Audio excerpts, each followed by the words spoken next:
여러분 안녕하세요. 이렇게 만나 뵙게 돼서 반갑습니다. 여러분들 그동안 이 서울청년대학에서 청년 인간관계에 관해서 이렇게 여러 가지 강의를 들었는데 오늘 이제 그 단원이 마무리되는 그런 시간이 되겠습니다. 여러분들 A씨와 B씨라고 하는 말을 요즘 많이 쓰고 있습니다. 자, 짐작하시겠지만 이 코로나를 기준으로 해서 그 B씨와 그 이전과 애프터 코로나, 그래서 이렇게 이전과 이후의 삶이 많이 달라졌다고 하는 것을 상징적으로 보여주는 용어라고 하겠습니다. 여러분들 지난 12월에 발생이 돼서 이제 해를 넘겨서 전 세계적으로 이렇게 팬데믹 현상이 생겨서 많은 어려움을 겪고 있는 것을 잘 알고 있겠습니다.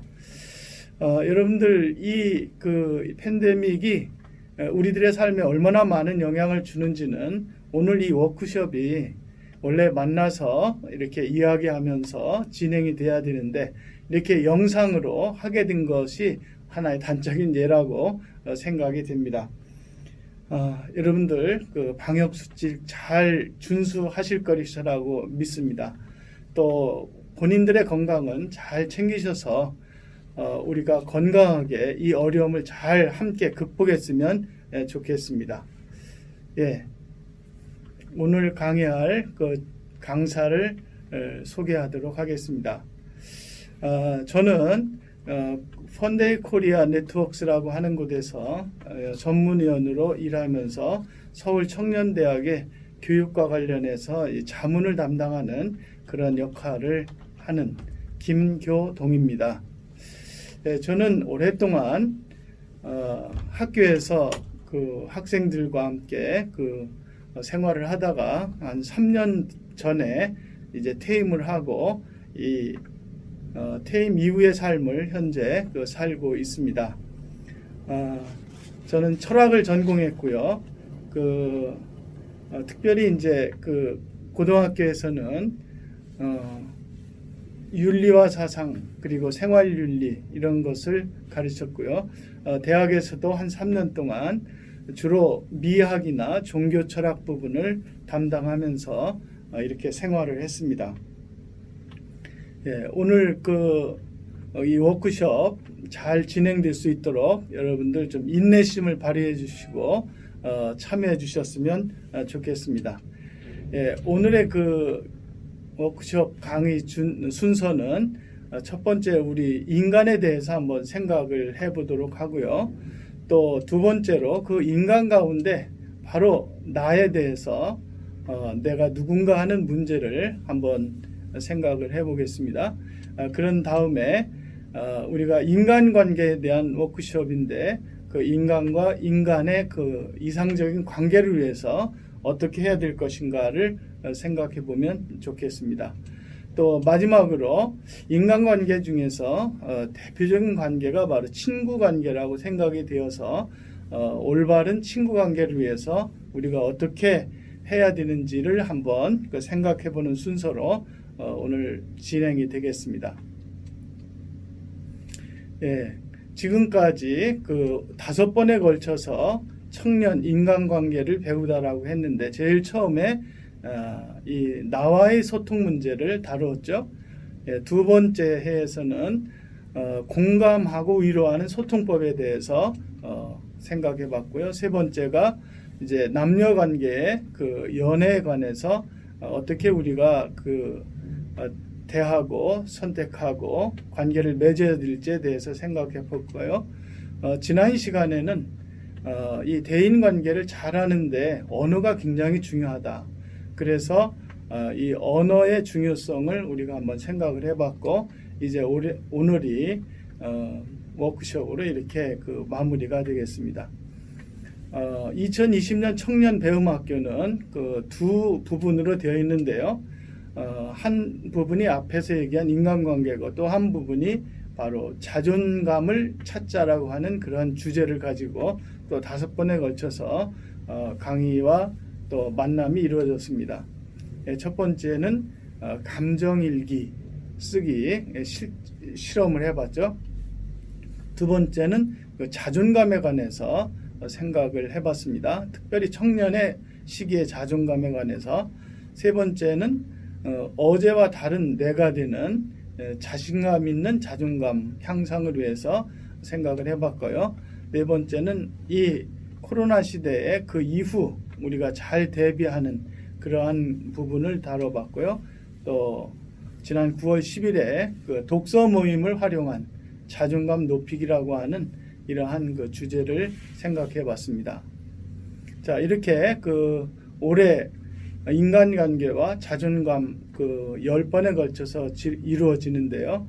이 기회를 통해서 여러분들 과거와는 다른 또 이전을 한번 점검해 보고 또 오늘을 한번 모색하고 나아가서 앞으로 어떻게 우리가 이 인간과 인간의 관계 또 나와 나의 관계를 잘 설정하고 나갈지를 한번 잘 정리하는 그런 기회가 됐으면 좋겠습니다.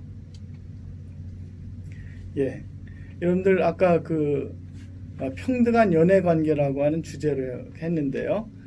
한번 퀴즈를 내면서 이 강의가 진행이 되겠습니다. 여러분들 그 주로 친구는 그 동성 간의 친구를 많이 생각하지만 또 이성 간의 친구도 많이 생각하고 있습니다. 그래서 이성 간의 친구가 이렇게 유지가 될 때 거기에서 이제 그 연애 관계로 발전하기도 하고 또 그렇지 않기도 하는데 그게 애매한 때가 또 있겠죠. 특히 그 청년의 때에는. 그래서 과연 내가 지금 그 관계하고 있는 상대가 이 연인인지 아니면 친구인지 그거를 테스트하는 그러한 몇 가지를 한번 퀴즈를 내보겠습니다. 여러분들은 어떤 것을 기준으로 이것을 그 구별할까요? 예, 대체적으로는 늘 있을 때는 그 잘 모르지만 상대가 어떤 그 형편으로 없을 때, 그래서 이거를 그 이제 부재 검사, 앱선스 테스트라 이렇게 얘기하는데, 상대가 없었을 때 내가 어떠한 느낌을 가지고 또 어떠한 생각을 하는가, 이게 이제 중요한 기준이라고 생각이 됩니다. 또 나의 기쁨이 상대의 기쁨과 일치하는가, 상대가 기뻐할 때 내가 기뻐하는가라고 하는 그러한 어떤 기준을 또 기준도 중요하리라고 봅니다. 또 이 사랑은 굉장히 강한 소유욕이 있죠. 그래서 다른 사람의 개입을 허용하지 않습니다. 나만 그리고 너만 이렇게 독점적인 그 측면이 있는지. 또 네 번째로 사람은 누구나 장단점이 있기 마련인데 관계를 하면서 단점도 예뻐 보이는가라고 하는 이러한 그 우리가 흔히 콩깍지가 씌었다라고 하는 그래서 연애를 할 때는 단점도 예뻐 보이는 이런 그 경우가 되겠죠. 그리고 연애를 할 때는 주로 이제 스킨십이 좀 단계적으로 진해져 가는, 그래서 스킨십이 어느 정도인지 또 스킨십이 있는지 없는지 이런 것들이 이제 이 사랑인가 우정인가를 판별하는 기준이 되리라고 생각을 합니다. 예, 도입하는 그런 말씀이었습니다. 자, 인간은 그 수수께끼와 같습니다.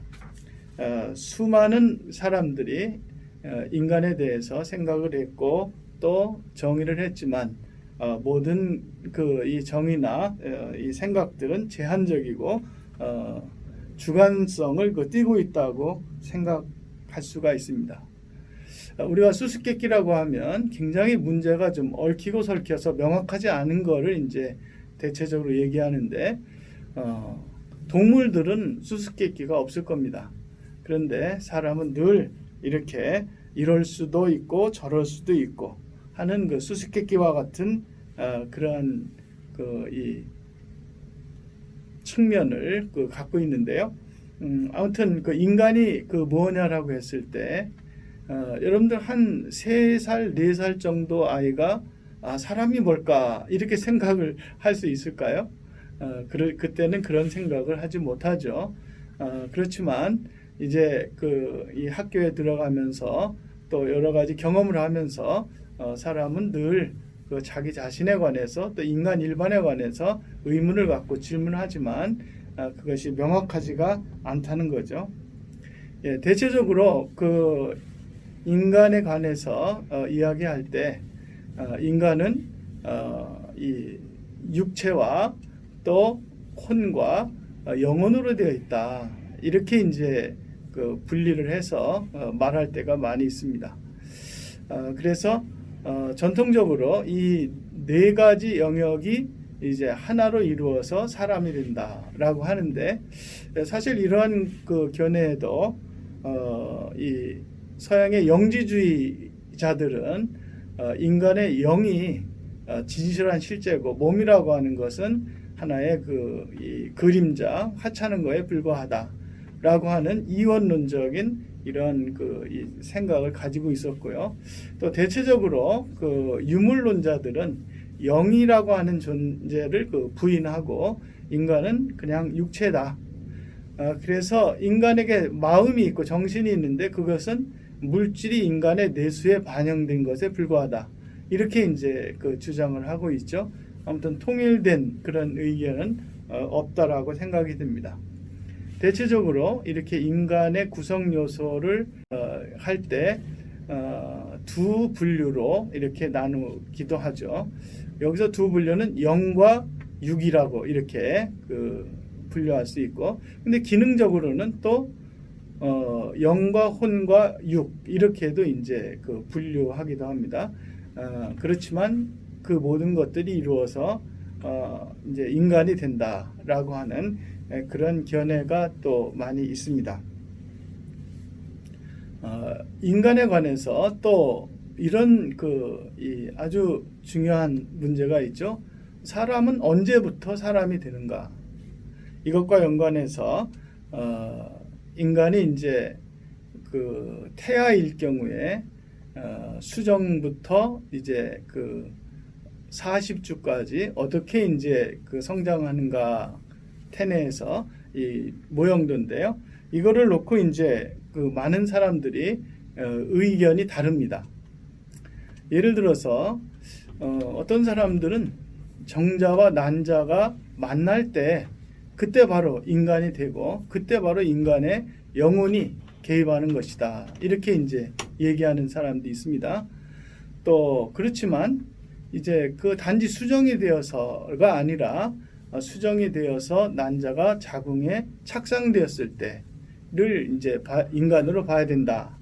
또 어떤 사람들은 착상되어서 월경이 중단되었을 때를 이제 얘기하기도 합니다. 또 많은 사람들이 이제 이 주장하는 원시선 배아가 됐을 때 수정 이후에 한 14일, 2주 정도를 이제 얘기하는데요. 그래서 이제 이 배아가 될 때에 이제 어떤 실험 같은 것 문제 때문에 또 많은 사회적 문제가 되었었죠. 또 심장이 형성이 되고 눈이 발달할 때, 또는 심장이 뛰기 시작했을 때, 또는 뇌 기능이 본격화될 때, 한 2달 정도 지나면 이런 분화가 이루어지죠. 또 체의 생존 능력이 가능할 때, 대개 28주라고 보는데 그보다 좀 앞당겨서 한 22주 정도로 보는 사람도 있습니다. 또 이제 태아가 어머니의 몸에서 나왔을 때, 이 분만되었을 때도 대개 일부가 나왔을 때냐 아니면 몸 전체가 나왔을 때냐 이렇게 의견들이 좀 다릅니다. 예, 여러분들은 인간이 언제부터 시작됐다라고 생각을 합니까? 예, 대부분 인간의 존엄성을 강조하는 이제 종교적인 그런 측면에서는 대개 이제 정자와 난자가 수정될 때를 인간이라고 생각을 합니다. 그렇지만 또 이제 단지 수정이 됐다고 해서 인간이냐 여러 가지 의견들이 이제 나누어지는데요. 특별히 인공 임실 중절이죠. 낙태와 관련해서 이제 이 언제부터 인간이냐 하는 것이 굉장히 중요합니다. 헌법재판소에서 낙태를 금지하는 법이 합헌이다, 헌법에 합치한다라고 2012년에 판결을 했는데 7년 뒤 작년에는 이거는 헌법에 일치하지 않는 것이다, 이렇게 이제 판결이 뒤집어졌습니다. 그래서 이 작년의 그 판결은 태아의 생명권 주체 인정은 유지하지만 그러나 여성의 자기 결정권을 보호한다고 하는 이런 측면에서 이렇게 그 불합치 판결을 내렸습니다. 그래서 이 판결이 이제 국회에서 입법화가 돼야 되는데 헌법재판소에서는 대개 22주부터 독립적인 생명체로 될 수 있다라고 보아서 올해 말까지 이 형법을 이 개정을 해야 된다고 하는 것을 이 주문하고 있습니다. 예, 19세기에서 20세기로 이렇게 건너올 때 굉장히 많은 세계말적인 현상이 있었고 조금 뒤에는 1차 대전, 2차 대전 이렇게 큰 세계적인 전쟁이 일어났습니다. 그러면서 이제 실존주의 철학자들이 등장을 하면서 인간에 관해서 굉장히 많은 탐색을 하면서 전통적인 인간관에 대한 이 비판을 하면서 실존의 중요성을 많이 강조를 했습니다. 그래서 인간이 상황 속에 있는 존재인데 그 한계 상황을 많이 강조한 사람이 야스퍼스라는 사람이죠. 이 사람은 그 한계 상황 속에서 인간이 무언가 하는 것이 이제 극명하게 드러난다라고 생각을 했는데 주로 싸움이라고 하는, 죽음이라고 하는 이러한 것들을 이제 예시로 듭니다. 또 사람이 갖고 있는 어떤 죄의식, 그리고 친했던 사람들이 헤어질 때 이러한 그 한계 상황에 직면해서 사람에 대한 이 실존에 대한 그러한 그 중요성이 많아진다라고 이렇게 주장을 했습니다. 또 덴마크의 케르케코르라는 사람은 이 실존의 모형을 불안과 그리고 죽음을 향해서 나아가는 그러한 그 존재로 이렇게 인간을 특징 지었고요. 또 하이데거라는 사람은 이 근심이라고 하는 것, 사람은 늘 주변에 관해서 관심을 기울이고 근심을 하는, 그리고 사람은 어떤 목적을 가지고 이 땅에 온 게 아니라 우연히 이 땅에 던져진 존재, 그걸 기투라고 하는 표현을 하이데거는 씁니다. 이러면서 그 인간의 이 실존적인 상황을 많이 강조했던 전통적 인간관에 대한 이 비판을 통해서 나왔던 것을 우리가 볼 수 있습니다. 우리가 살고 있는 이 세계는 이 생물이 약 200만 종이 있다고 하죠. 그 중에 이제 한 반은 식물이고 또 반은 이제 동물인데, 되게 이 생물학계에서는 사람을 이제 진화적인 측면에서 많이 강조를 하고, 특별히 18세기에 또 19세기에 들어오면서 이제 자연과학의 발달과 진화론이 발달하면서 인간을 생물학적으로 이렇게 분류하기도 했습니다. 그래서 인간은 역으로는 진핵생물이고 계로는 동물계고 문으로는 척삭동물문이죠. 척추와 관련된 거죠. 척추가 있는 것. 또 강으로는 포유류, 또 목으로는 영장목. 그래서 이 목에 같이 이제 병렬되어 있는 것이 원숭이, 침팬지, 고릴라 뭐 이런 것들이 되겠죠. 그래서 이제 과로 가면 사람으로부터 이제 시작이 되죠. 그래서 사람과, 그 다음에 속으로 사람 속, 또 종으로 사람, 이렇게 이제 분류를 했는데요. 아주 유명한 린네라고 하는 이러한 그 자연과학자가 이렇게 자연의 체계라고 하는 책에서 인간을 분류하고 인간의 학명을 호모 사피엔스라고 이렇게 그 얘기했습니다. 요즘에 이제 호모 사피엔스 대신에 호노 사피엔스라는 말을 쓰기도 하는데요. 여러분들 아마 늘 휴대폰을 모바일 폰을 가지고 다닐 겁니다. 그래서 이거를 빗대어서 이제 호노 사피엔스이라는 그 표현을 쓰기도 합니다. 린네는 자연에는 모든 이 동물이나 식물이나 이것을 하나의 체계화하려고 그래서 이제 전체적인 이 위치를 차지하게 하는 그런 그 공헌을 처음 이제 했는데요. 그는 이명법을 이제 그 동원을 해서 이렇게 분류를 했습니다. 아까 인간의 그 학명이 호모 사피엔스라고 그랬는데 대개 이명법은 속명과 종명과 그 다음에 이제 명명자를 이렇게 나누죠. 그래서 이제 사람이 이제 속명이고 사피엔스가 이제 그 종명이죠. 지혜로운 뜻을 가지고 있습니다. 그래서 이 속명과 종명은 여기에 나온 것처럼 그 비스듬하게 이렇게 쓰고 제일 앞에 있는 문자만 대문자로 이렇게 표기를 하죠. 그리고 세 번째는 이제 명명자는 정자로 이렇게 표기를 하는 방법인데 주로 이것을 이제 라틴어로다가 이렇게 이제 표기를 하는 게 린네가 제시한 이명법입니다. 그래서 고양이는 펠리스 카투스라고 하는 학명을 가지고 또 은행나무는 징크고 빌로바라고 하는 그러한 그 학명을 가지고 있습니다. 아무튼 이렇게 그 동물과 식물을 포함한 전 자연계를 이제 체계화하려고 분류를 시도한 사람이 이제 린네라고 하는 사람입니다. 지금 그림을 보면 그 진화론에서 생각하는 인간이 어떻게 진화가 됐는가. 처음에는 영장류와 비슷하게 이렇게 그 모습을 갖고 있다가 이제 키가 커지고 또 이제 직립보행이 완전하게 되면서 이제 그 도구를 사용하게 되죠. 그리고 이제 도구를 단순한 것에서부터 아주 복잡하고 아주 추상적인 그러한 그 도구들을 많이 써서 현재에 이르고 있다. 이렇게 이제 봅니다.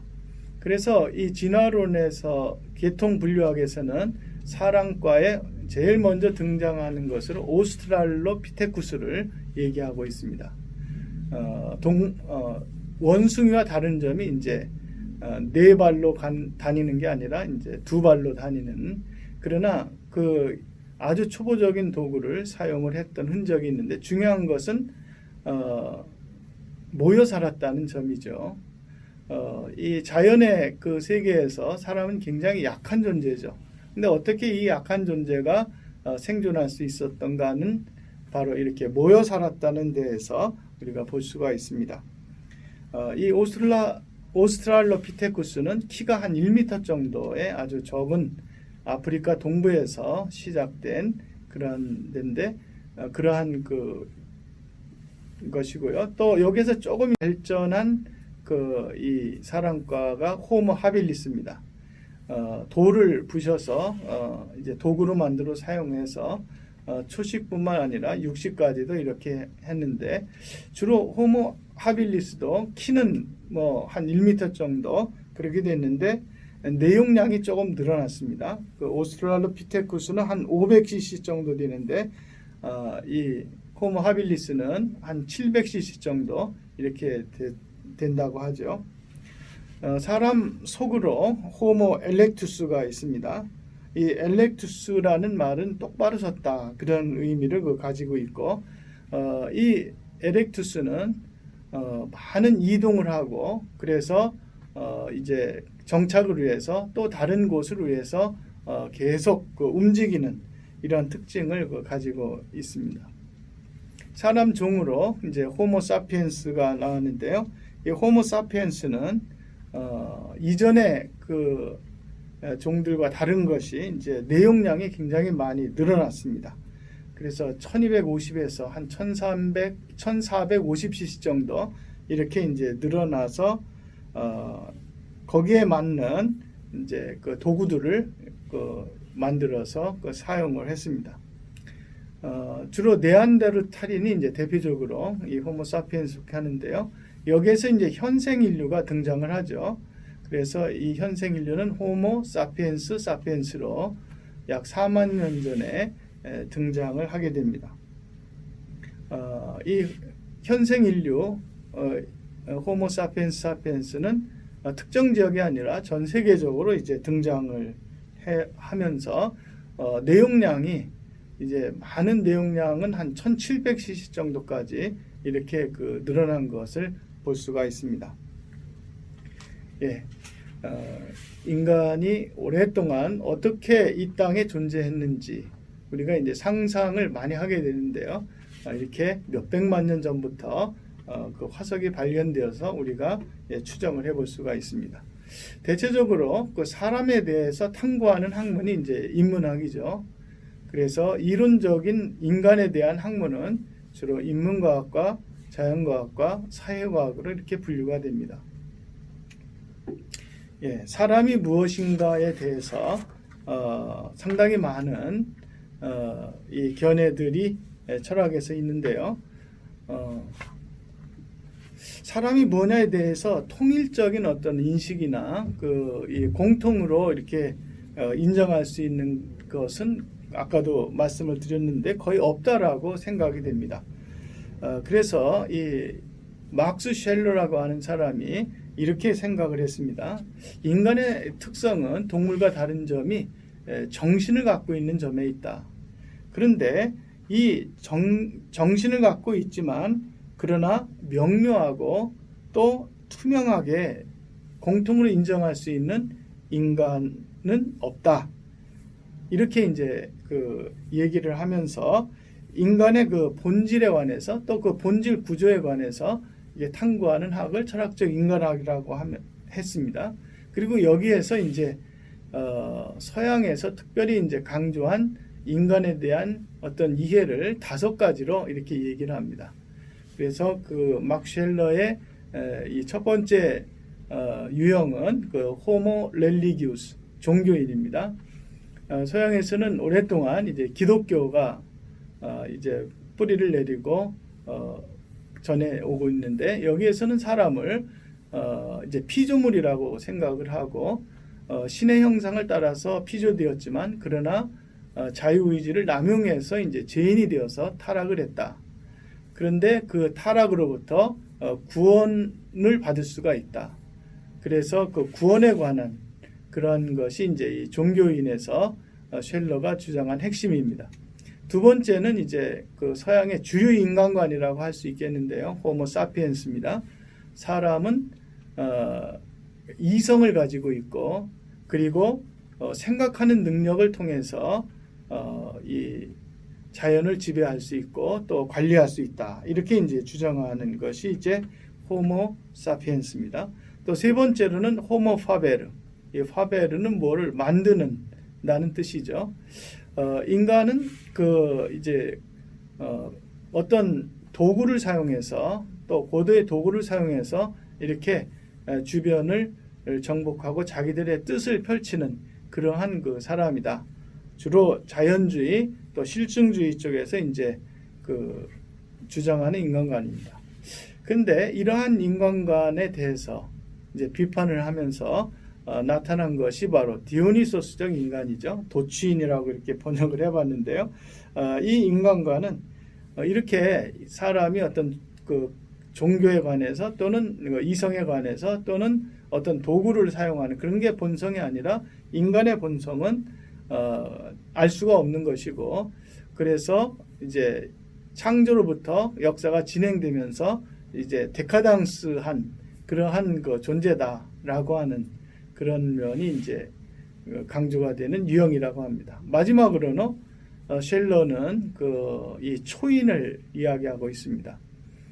도취인은 가치의 이제 타락을 얘기하는데 초인은 그 가치를 다시 세우는 그래서 대표적인 사람으로 이제 니체를 이제 꼽는데 니체는 기존에 있던 가치를 이제 무력화했죠. 그거를 상징하는 말이 신은 죽었다라고 하는 말인데, 근데 거기서 끝난 게 아니라 그 신이 죽은 다음에 새로운 이 대안을 제시하는 게 있는데, 그게 바로 초인입니다. 짜라투스트라로 상징되는. 그래서 여기에서 새로운 가치를 부여하는 이러한 그 모형을 얘기했는데, 아무튼 사람에 대한 이 통일적인 인식은 없고 이렇게 어떤 유형으로 볼 수 있다고 하는 것이 막스 쉘러의 그 주장입니다. 어떻든 사람은 동물과 달리 모여 사는 존재고, 이 모여 사는 존재라는, 그래서 사람의 이름이 사람 인자와 사이간자로 되어 있죠. 그러니까 이름 자체가 사회성을 전제한다고 봅니다. 또 서양에서 대표적으로 인간의 사회적 존재를 강조한 사람이 이제 아리스토텔레스인데요. 아리스토텔레스 때는 아마 사회라는 용어가 있지 않고 이 정치라고 하는, 그래서 인간을 규정할 때 그의 정치학에서 정치적인 동물이다 이렇게 이제 표현을 하기도 했습니다. 아무튼 정치라고 하는 거는 사회가 있기 때문에, 사회가 있으면 반드시 거기에 정치가 있기 때문에 이런 특징적 이름이 붙여졌다고 봅니다.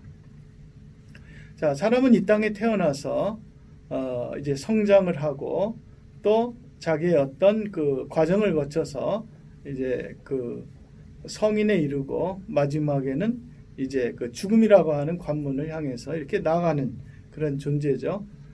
자, 여러분들 인간의 그 삶은 그 단계가 있습니다. 시기에 어떤 그 이 과제들이 부여되죠. 공자는 대표적으로 그 논어에서 이렇게 얘기합니다. 15살에 나는 학의 뜻을 두었다. 공자 사상의 가장 중요한 특징이 호학 정신이죠. 배움을 좋아하고 배움에 몰두하는 그런 정신인데, 15살에 이제 그렇게 뜻을 두었다는 거죠. 그 다음에 30살에 이 뜻을 두어서 열심히 배운 결과 이 주체성이 형성됐다. 그 다음에 40이 되니까 유혹에도 넘어가지 않았다. 50이 되니까 이 천명을 알고 그 천명에 따라 살아갈 수 있었다.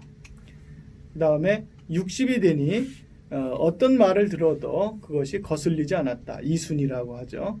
그 다음에 공자는 72세 정도 살았는데, 70이 되니까 종심소욕 분류가 내 욕망에 따라서 살았지만 그러나 그것이 어떠한 법도에도 어긋나지 않았다고 하는 이러한 그 공자의 이 말은 각 시기마다 중요한 특징들이 있고 과제가 있다고 하는 것을 잘 보여줍니다. 인간의 발달 단계를 8가지로 나누고 그 단계마다 과제를 부여한 사람이 유명한 에릭슨입니다. 에릭슨은 인간이 태어나서 죽을 때까지 8단계로 나누고 그 8단계에 해야 될 중요한 그 과제가 있다라고 이렇게 얘기합니다. 그래서 이 단계의 특징을 그는 점성적 원리 라고 이렇게 얘기하는데, 이것은 어떤 원리냐 하면 이전의 단계에서 이제 확립된 것이 바탕이 되어서 그 다음 단계로 또 거기에서 그 다음 단계로 이렇게 이제 넘어간다고 하는 그러한 그 원리가 되겠습니다. 그래서 태어나서 제일 처음에 이제 1살 때까지 영아기에는 이 신뢰와 불신. 그래서 이 태어나서 부모로부터 이 신뢰를 받은 아이와 그렇지 못한 아이의 그 차이가 여기에서 이제 나타난다는 거죠. 그리고 이제 2-3살 정도 그 유아기를 거쳐서 이제 쭉 단계로 나가는데, 대개 이제 그 12살에서 18살까지를 바로 이 청소년기라고 하고, 거기에 이제 정체성의 그 아이덴티티라고 하는 그러한 발달 과제를 제시를 합니다. 여러분들 이 청소년 기가 이 에릭슨은 좀 이렇게 12살부터로 이제 봤지만, 대개는 12살에서 한 3-4살까지, 우리나라로 치면 이제 중학교, 고등학교, 대학교 시기를 대개 이제 청소년 시기로 이렇게 분류하는데 이 정체성 과제는 주로 중고등학교 그리고 대학에 걸쳐서 이루어야 될 중요한 과제로 이렇게 제시하고 있습니다. 여러분들도 이제 대개 이 단계에 있을 것이라고 생각이 되는데요. 아무튼 한 단계에서 성취해야 될 이 과제가 안 되면 거기서부터 이제 문제가 발생을 해서 그 다음 단계가 제대로 진행이 안 되는 이러한 그 특징을 가지고 있습니다. 그래서 시기별로 사람들은 어떤 매듭을 잘 짓고 그 다음 단계로 이렇게 이행하는 그러한 것이 굉장히 중요하다고 봅니다. 이 청년의 중요한 과제가 이제 정체성을 형성하는데요. 이것은 지금까지 나에게 어떤 일이 일어났는가 하는 그러한 일을 통해서 형성이 된다라고 생각합니다. 여러분들은 슬펐던 일이 어떤 일입니까? 아마 그 친구하고 또는 이렇게 애인하고 헤어졌을 때가 아닐까요? 아무튼 슬퍼했던 일은 어떤 것인가? 또 나를 많이 화나게 했던 일은 어떤 일일까? 아무튼 사람들은 약속을 안 지키고 또 배신을 하고 할 때 이렇게 그 화를 내게 되죠. 또 나의 삶에 방향을 준 사건이나 계기는 어떤 걸까? 여러분들 각자가 아마 있을 거라고 생각이 됩니다. 그래서 나는 현재 행복감을 느끼는가? 이 세상은 살만한가? 이런 일들을 사람들은 생각하게 됩니다. 청소년 시기는 바로 자아정체성 위기라는 특징을 갖습니다. 여기서 위기는 크라이시스인데 두 말이 합쳐진 거죠. 위험과 기회입니다. 데닌저와 찬스가 합해져서 이 위기가 되는데요. 그러니까 이 정체성 위기라는 것은 잘 적응하면 성공을 하고 그렇지 못하면 바로 위험에 처한다고 하는 그러한 그 얘기가 되겠습니다. 자, 여러분들 나는 다 혼자 있는 것, 다른 사람과 있는 것보다 더 좋아하는가? 또 자기 자신에 대해서 무력감을 느끼지는 않는지, 또는 사는 것이 과연 어떤 의미가 있을까? 아까도 얘기했는데요.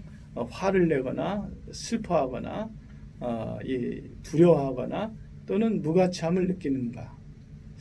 되게 이러한 것들은 어두운 측면이라고 보는데 이 어두운 측면의 감정들은 내가 어떤 그 사교적이고 또 어떤 활기가 있고 하는 그런 긍정적인 것보다 더 강력한 힘이 있어서 우리를 늘 붙잡아 매두는 그런 특성을 갖고 있습니다.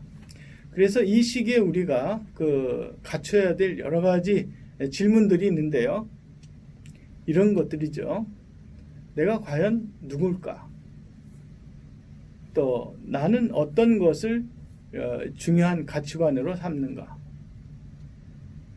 다른 사람들의 눈에 나는 어떻게 비칠까? 뭐를 해낼 수 있고 미래에 어떻게 살아야 할까? 또 나는 현재 어디를 향해서 가고 있는가? 또 나는 어떤 일을 하기 원하는가? 또 나의 배우자로 어떤 사람을 선택할 것인가? 또 나의 도덕적, 정치적, 종교적 가치는 무엇인가? 특별히 나의 친구들을 한번 생각해보고 그 관계는 어떤가? 이런 것들을 곰곰이 되돌아보면서 이 정체성 위기를 극복해야 될 그러한 그 과제가 우리 청년들에게 있다라고 생각이 됩니다. 그래서 한번 여러분들 시간은 좀 없지만 이것을 한번 적어봤으면 좋겠습니다. 나는 어떠한 사람이다. 친구들은 나를 어떻게 생각한다. 우리 부모님은 나를 어떻게 생각한다. 선배들은 나를 어떻게 생각한다. 또 동료들은 나를 어떻게 생각한다.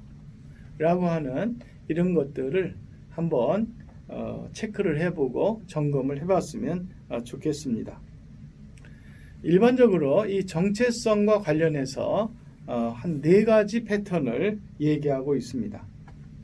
이 정체성은 어떤 일관성을 가지고 일정하게 유지되는 고유한 실체라고 생각이 되고, 자기를 자기라고 할 수 있는 동일성이고, 그런 데에서 이제 사람들은 안정감을 유지하면서 삶을 유지하죠. 대체적으로 혼미형이 있습니다. 4가지 유형 가운데 이 혼미형은 그 고민이 없습니다. 깊이 생각하지를 않습니다. 시류에 따라서, 그리고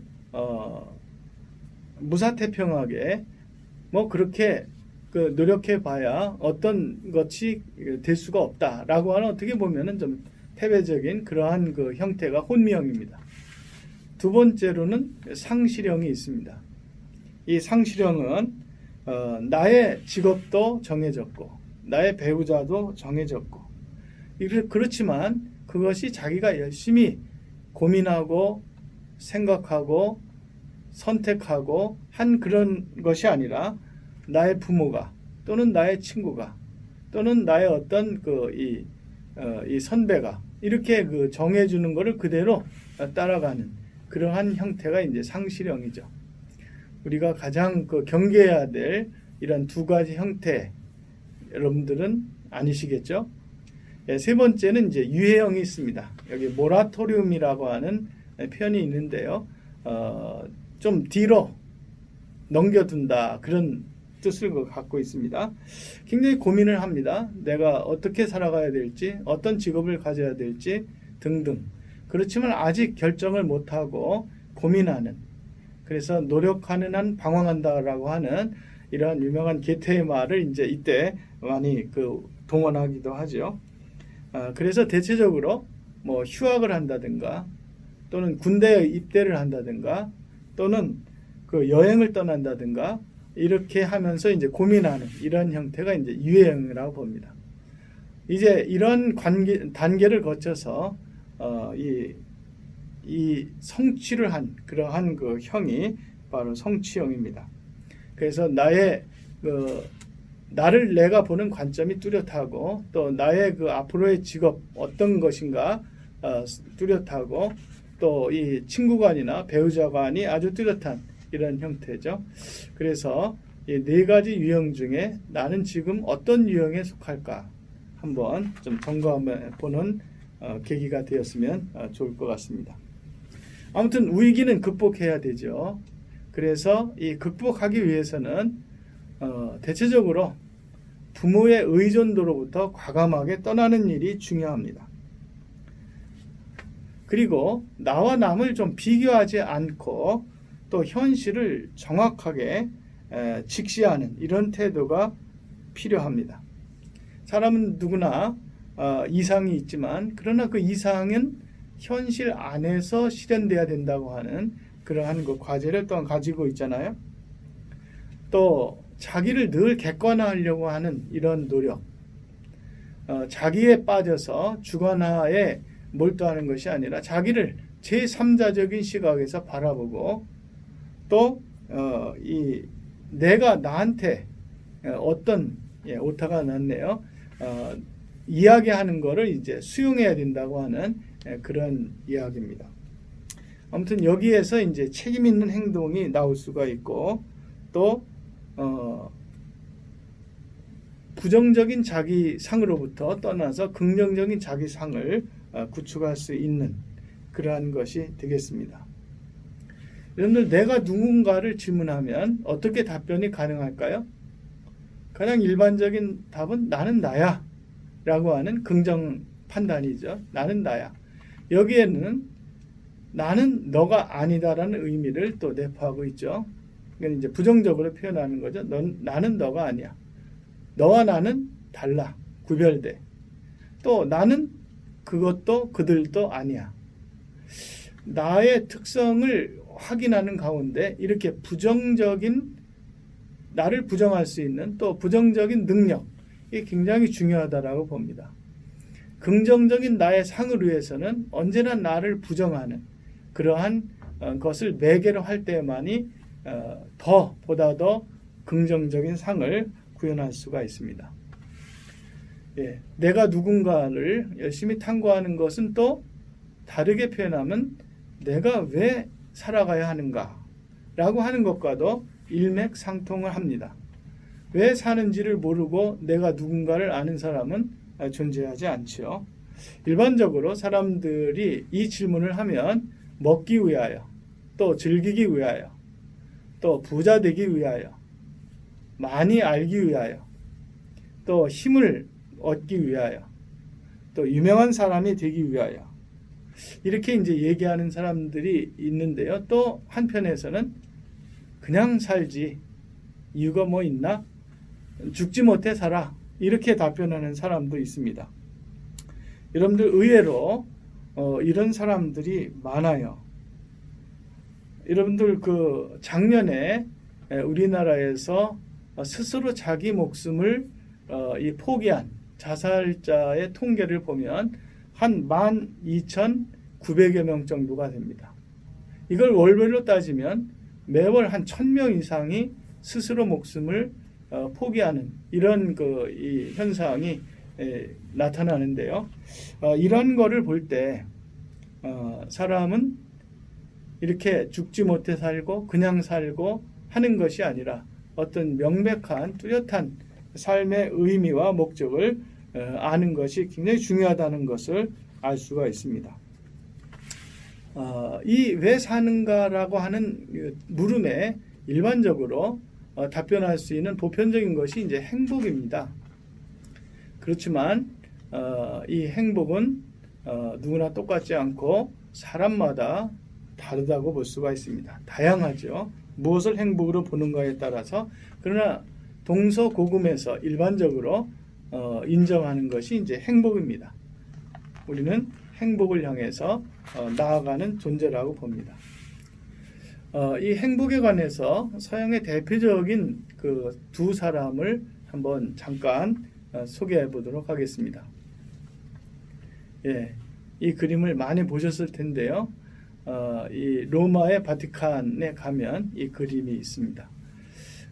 라파엘로가 그린 아테네 학당이라고 하는 그러한 그 그림인데요.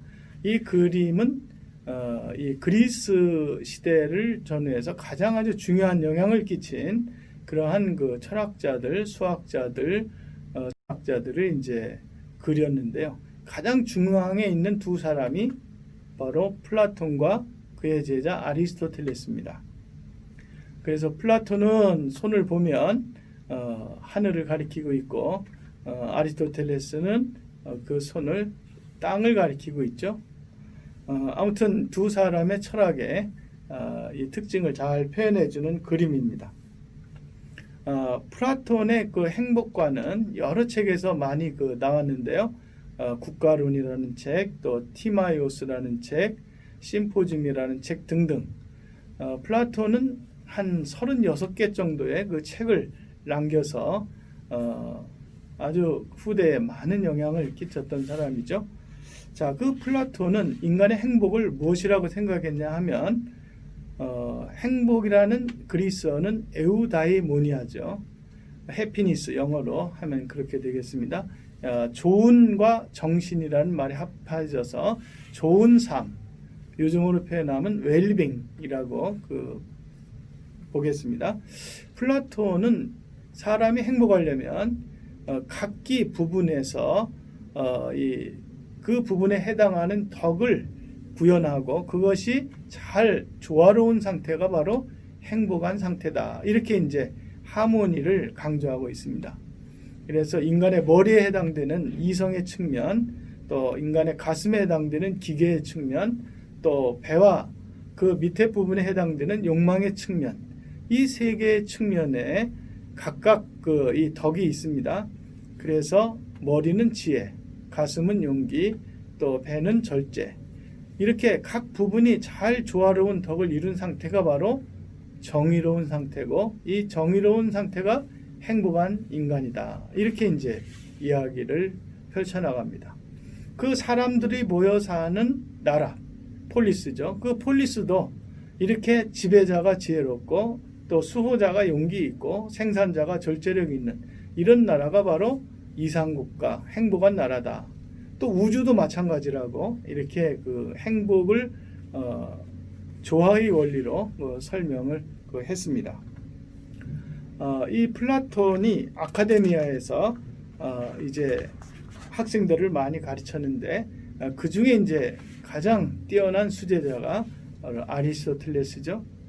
아리스토텔레스는 이 행복에 관해서 여러 책에서 얘기했지만 집중적으로 니코마코스 윤리학이라는 책에서 이 이야기를 하고 있습니다.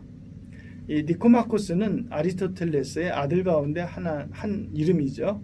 아마 아버지는 열심히 강의를 했는데 나중에 그 사후에 아들이 그거를 잘 강의록을 정리해서 편찬한 책이 바로 이 니코마코스 윤리학이라는 책입니다.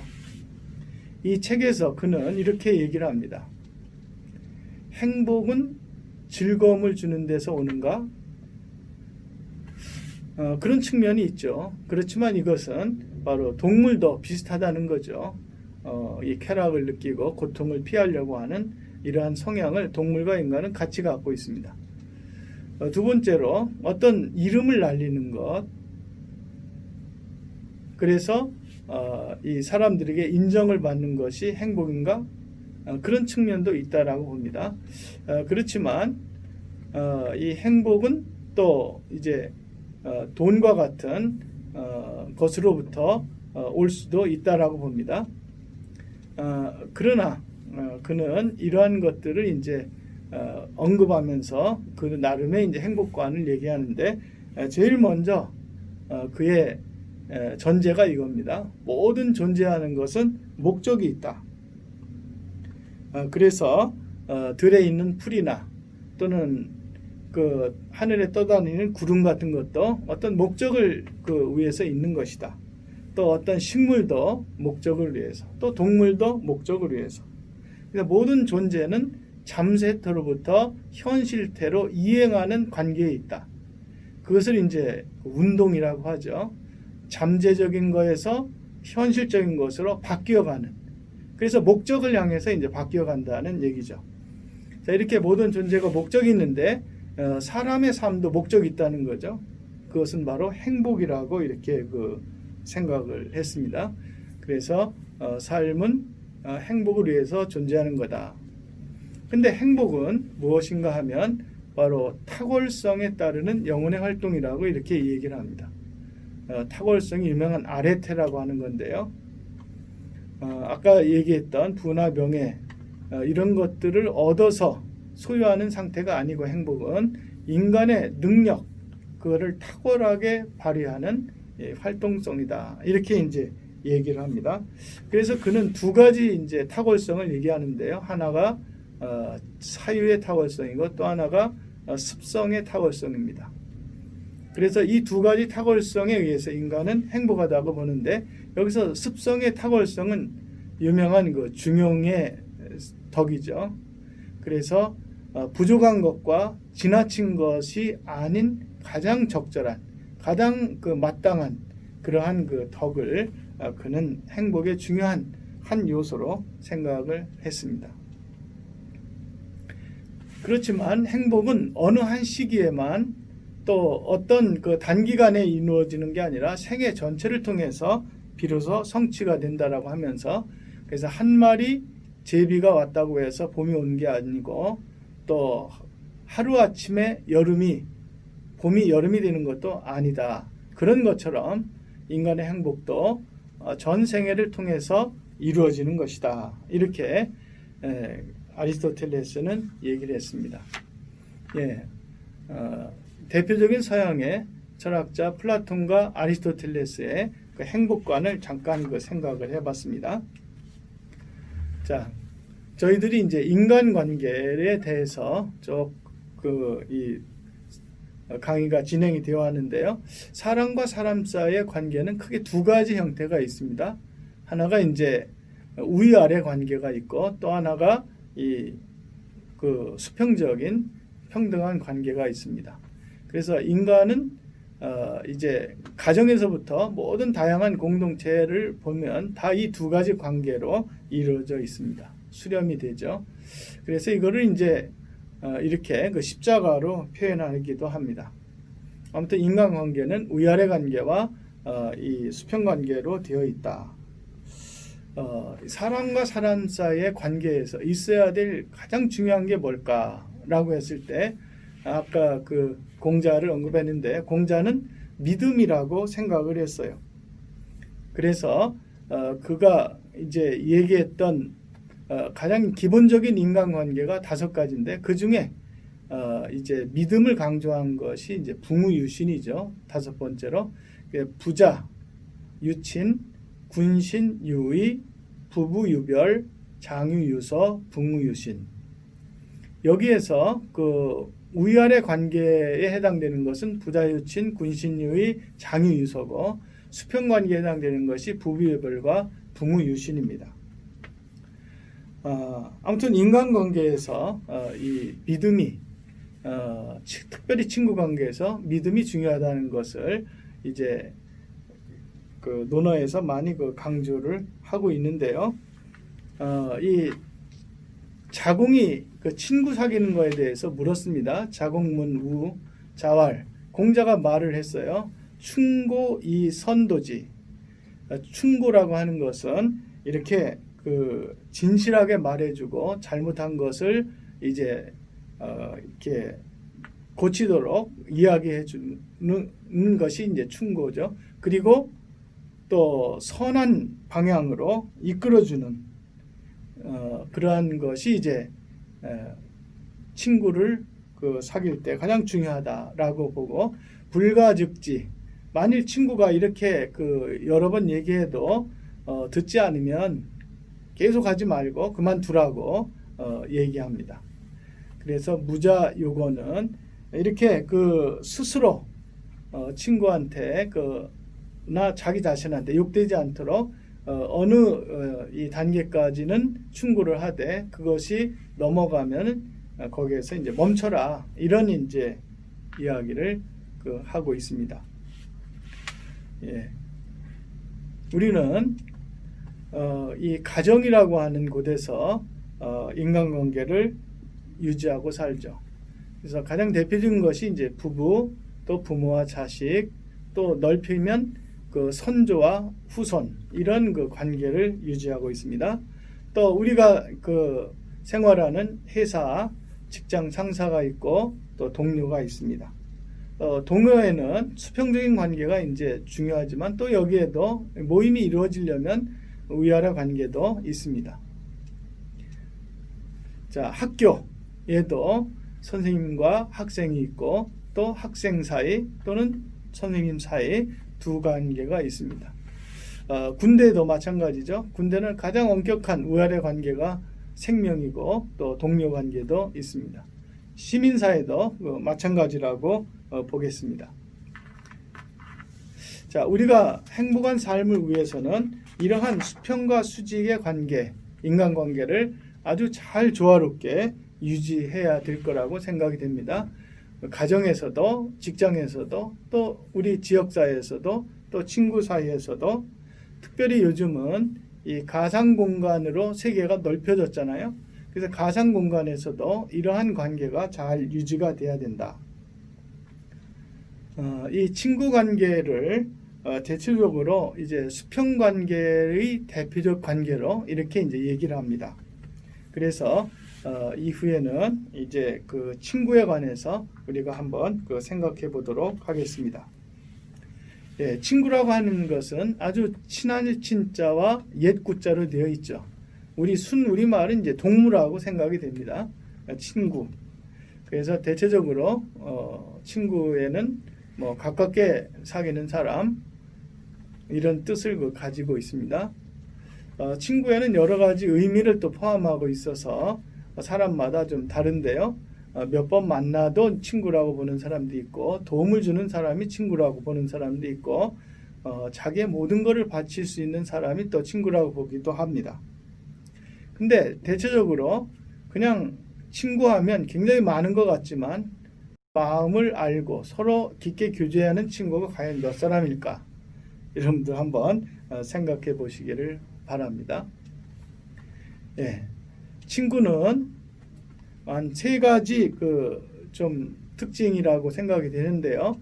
이렇게 정신적으로 정서적으로 서로 지지해 주는 사람, 슬픔과 기쁨을 함께 하는 사람, 두 번째로 체험을 함께 하는 사람. 여기서 체험은 주로 이제 공부한다든가 일을 함께 하면서 그런 가운데 이제 사귀는 친구라고 보죠.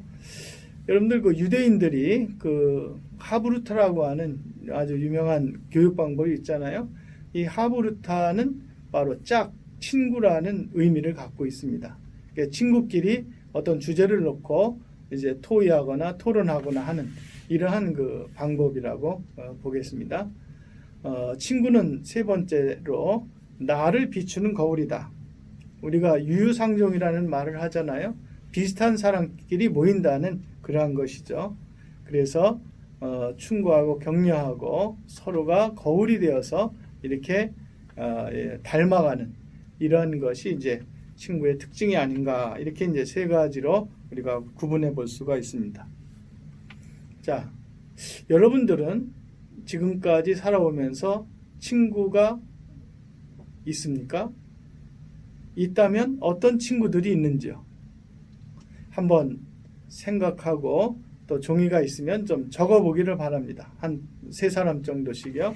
아주 어린 유년회 때 또는 이렇게 중고등학교 배우는 과정에서 또는 동네에서 또는 직장에서 또는 동호회에서 또 특별하게 만난 친구. 대체적으로 친구의 이 단계를 세 단계로 나누죠.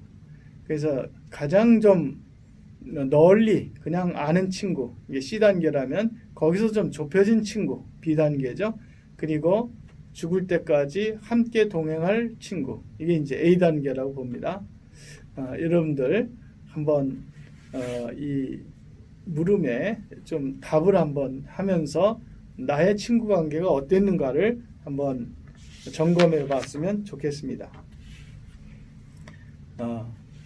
앞에서 이제 공자의 친구에 관해서 잠깐 언급을 했는데요. 공자의 사상이 가장 잘 표현된 것이 이제 논어죠.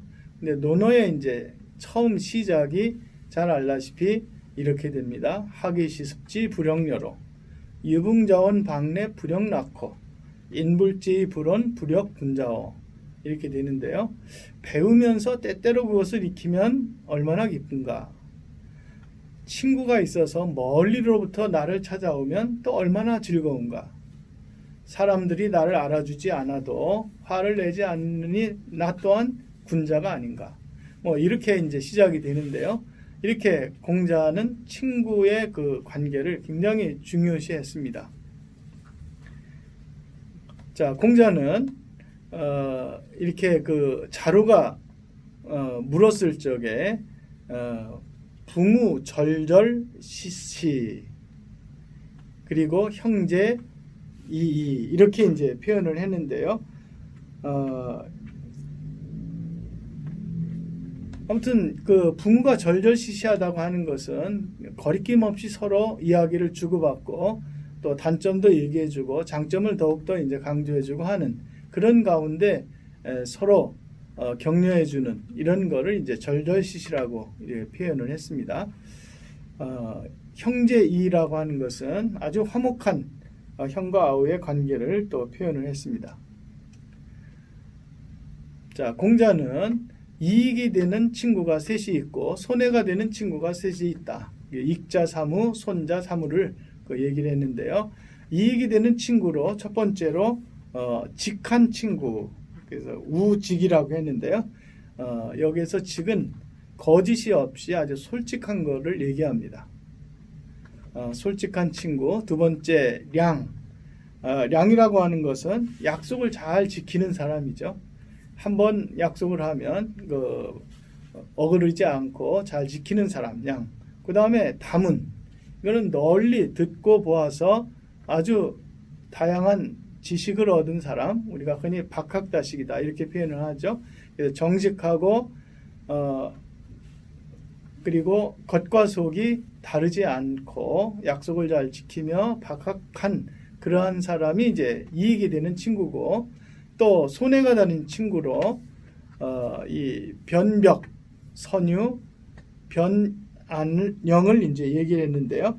이 변벽은 대체적으로 잔기가 많고 또 아주 영리하고 자기 이익을 위해서 사람들을 속이기도 하는 그런 걸 변벽이라고 그랬고요.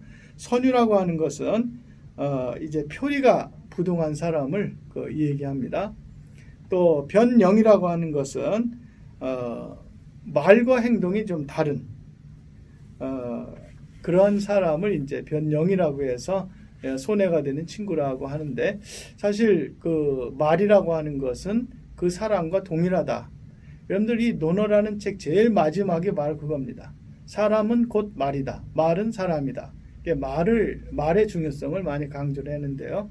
우리가 요즘에 흔히 내로남불이라고 하죠. 내가 하면 로맨스요, 남이 하면 불륜이라고 하는 그런 것이 이제 편향된 것이 아닌가라고 생각이 됩니다. 자, 어떤 사람이 이렇게 질문을 했습니다. 선생님, 이 좋은 점이 하나만 있고 이 나쁜 점 세 가지가 있으면 그 친구와 사귀어야 될까요? 이런 질문을 이제 한 적이 있다고 그러는데요. 여러분들은 어떻게 생각합니까? 예, 하나라도 긍정적이 있으면 친구의 가능성은 충분하다고 봅니다. 왜냐하면 내 자신을 한번 돌아보면 알 수가 있습니다. 나는 이 6가지 그 범주 가운데 속하지 않는 사람인가? 예, 자신을 반성을 하면서 친구를 이제 사귀어야 되는 그런 것이 또 중요하다고 봅니다.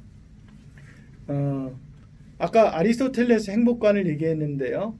그 행복관이 잘 표현된 니코마코스 윤리학의 8장과 9장에는 친구에 관한 내용들로 쭉 되어 있습니다. 아리스토텔레스는 이렇게 얘기합니다. 만약 친구가 없어도 내가 행복할 수 있을까? 없다는 거죠. 친구가 있을 때 나의 행복이 이루어진다. 친구가 없다면 내가 성취한 모든 것들이 어떤 소용이 있나? 무익하다는 거죠. 그래서 그는 친구는 2개 몸에 있는 하나의 영혼이다. 아주 유명한 아리스토텔레스의 친구에 관한 이야기입니다. 그런데 이 친구 간의 우정은 탁월함과 관련된 것이다. 아까 얘기했잖아요. 그 아레테라고 하는 것과 관련된 것이다. 라고 이렇게 얘기합니다. 아무튼 이 아리스토텔레스의 이 친구관이 서양에서 굉장히 영향을 많이 끼쳤습니다. 그래서 키케로라고 하는 이러한 유명한 사람은 이제 우정론이라는 책을 써서 우정은 이렇게 이제 이루어진다고 생각합니다. 호의와 사랑이 동반된 신적인 일과 인간적인 일에 대한 공감이 바로 우정이다. 그래서 우정에서는 호의와 사랑과 공감이 중요하다. 이런 이제 표현을 하게 되었습니다. 아리스토텔레스는 친구 유형을 한 3가지로 분류를 합니다. 첫 번째가 이익을 추구하는 우정입니다. 이건 주로 이제 어른들 사이에서 어떤 이익을 줄 때 관계가 이루어지는 친구죠. 두 번째는 이제 즐거움을 추구하는 그 우정입니다. 주로 젊은이들 사이에서 이루어지는 그 친구 유형입니다. 세 번째가 바로 이상적인 유사한 탁월성을 갖는 사람들 사이에서 생기는 선을 추구하는 우정이라고 이렇게 얘기해서 이 3가지 가운데 앞에 있는 2가지는 좀 우연적인 일시적인 것, 어떤 때 이루어졌다가 다른 때는 또 헤어지기도 하고 없어지기도 하고 하는 그런 거라면 이 선을 추구하는 이러한 탁월성 사이에서의 우정은 지속되는 그런 것으로 이야기를 합니다. 그래서 완전한 우정을 그는 말하고 있습니다. 참된 우정만이 친구를 쾌락과 이익이라는 이기적 목적을 이루는 수단으로 보지 않는다. 그러니까 앞에 있는 두 가지 유형은 그렇게 본다는 거죠. 참된 우정은 즐거움과 이익을 전혀 배제하지 않는 것은 아니지만 그러나 그 자체의 목적을 두지는 않고, 그래서 상대, 친구를 그냥 좋아하고 또 친구와 함께 있는 것을 더 좋아하는 이러한 것을 이제 세 번째 것으로 얘기합니다. 그는 우정의 특징으로 함께 있는 것이 굉장히 중요한다. 사람이 함께 있을 때 우정이 만들어질 수 있다는 거죠. 두 번째로 이 불평과 비난하는 경우가 있는데 주로 이익에 따른, 아까 그 첫 번째 유형이었죠. 거기에서 이제 불평과 비난이 생기는데, 두 번째 유형은 이것보다는 조금 더 완전한 우정에 가깝다는 겁니다. 그래서 한 사람이 많은 사람과 완전한 우정을 만드는 것은 쉽지가 않다는 겁니다. 어렵다라고 하는 거죠. 예, 그래서 아마 단계를 따지면 그 이익을 추구하는 그러한 우정에서 즐거움을 추구하는 우정으로 이런 모든 것들을 뒤로 하고, 완전한 우정은 바로 선을 추구하는 그런 우정으로 얘기한다라고 보겠습니다. 자, 우정을 잘 가꾸기 위해서 아리스토텔레스는 이것을 이제 강조합니다. 이거를 이제 3단 논법식으로 얘기를 하는데요. 가장 좋은 친구란 누군가? 나에 대하여 가장 잘 아는 사람이 가장 좋은 친구다. 전제 1입니다. 전제 2는 나를 가장 잘 아는 사람은 바로 나다. 그렇죠. 다른 사람보다 나를 잘 압니다. 그래서 결론이 뭐냐 하면, 그러므로 나를 가장 잘 아는 친구가 바로 나고, 그래서 나는 나를 사랑해야 된다. 이런 결론을 이제 얘기하는데요. 일반적으로 그렇습니다.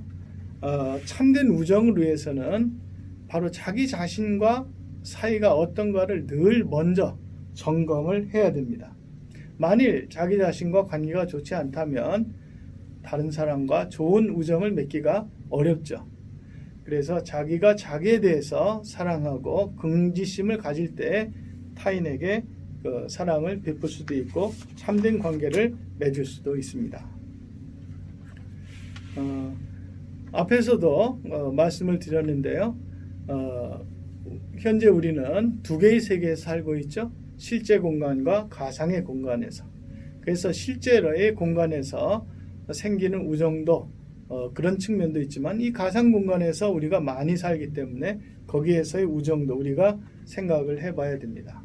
가상 공간은 실제 공간과 많이 좀 다른 성격을 갖고 있죠. 자, 가상 공간은 다양하고 또 자율적으로 이루어지는 그러한 특징을 갖고 있는데, 어쨌든 그럼에도 불구하고 주체는 실제 공간에서 마찬가지로 사람이라는 거죠. 또 이 가상 공간은 그 쌍방향과 익명성을 특징으로 하고 있기 때문에, 그럼에도 불구하고 이제 모두가 함께 모이는 공간이라 공동체의 공간임에 틀림이 없다는 거죠. 또 이 누구에게나 열린 그런 개방적인 공간이기 때문에 책임 의식을 가지고 우리가 그 활동을 해야 된다는 겁니다. 그래서 실제 공간과 가상 공간이 다른 게 아니라 똑같이 행동을 해야 된다고 하는 그런 것을 이야기해 볼 수가 있습니다. 참된 우정을 위해서 우리는 노력을 해야 됩니다. 여기 보면 친구와 함께 나무를 심는 그림이 있죠. 우리가 친구 간에 이렇게 그 우정을 기피하고 관계를 잘 맺으려면 때로는 시간을 내야 되고, 때로는 호주머니를 털어서 밥을 사야 되기도 하죠. 또 공통의 관심을 늘 유지를 해야 됩니다. 그리고 서로를 신뢰하고 믿고, 그리고 공감하고 이해하고 하는 이러한 이 노력이 있어야 이 나무가 이제 비가 오고 또 영양분이 잘 되면 큰 나무로 거목으로 만들어지는 것처럼 우리의 그 친구도 이렇게 시간을 통해서 노력을 통해서 이루어진다는 그런 얘기입니다. 예, 이제 마지막입니다. 예, 대인춘풍 지기추상이라는 말이 있습니다. 책은담에 있는 말인데요. 요 뒷글자만 해서 춘풍추상 이렇게 이제 지금 청와대에 액자가 걸려 있다고 하는데요. 자, 이 말은 이런 뜻입니다. 다른 사람을 대할 때는 봄에 그 따뜻한 바람같이 하고 자기 자신에게는 가을에 아주 서리같이 추운 서리처럼 그렇게 대하라. 이렇게 이제 그 해석할 수가 있는데요. 친구 관계를 잘 유지하기 위해서는 이렇게 다른 사람에게는 조금 너그럽고 자기 자신에게는 좀 엄격한 측면이 뒷받침되어야 되지 않을까.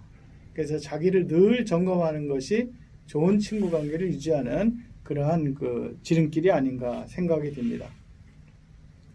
예, 친구 간의 우정은 만남에서 시작이 되죠. 만나야 뭔가 이루어집니다. 또 그 만남에서 또 취사 선택이 있습니다. 선택을 통해서 이루어집니다.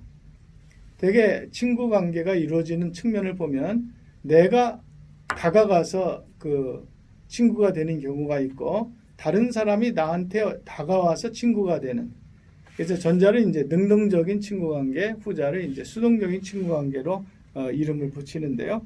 아무튼 능동적이든 수동적이든 이렇게 서로 상호작용하면서 이제 친구 관계가 출범이 된다라고 생각이 됩니다.